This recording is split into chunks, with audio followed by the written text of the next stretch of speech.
Hi friends, welcome to our channel Kalam streams achievers.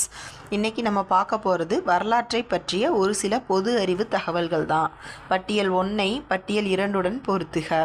Bihar Kanwar Singh, Kanpur Nana Sahib, Jhansi Lakshmibai, Lucknow Begum Hazrat Mahal.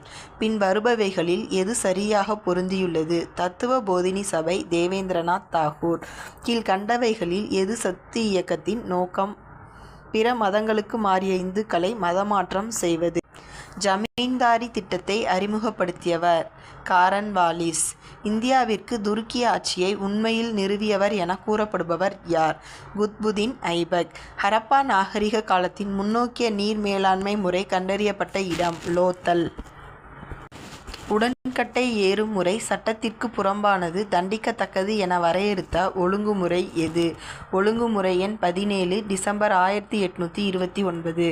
விசாகதத்தரின் முத்ராக்ஷம் தெரிவிக்கும் செய்தி. சந்திரகுப்த மௌரியர் மற்றும் சாணக்கியரின் கதை. வரிசை 1உடன் வரிசை 2ஐ பொருத்துக. இந்திய அரசு சட்டம் 1858 பிரிட்டிஷ் கிழக்கிந்திய கம்பெனியின் ஆட்சியை முடிவுக்கு கொண்டு வந்தது. இந்திய கவுன்சில் சட்டம் 1909 முஸ்லிம்களுக்கான தனித்தொகுதி உண்டாக்குதல். இந்திய கவுன்சில் சட்டம் 1919 மாகாண இரட்டை ஆட்சி. இந்திய அரசு சட்டம் 1935 மாநில சுய ஆட்சி. தேங்க்யூ. கீப் வாட்சிங் அவர் சேனல்.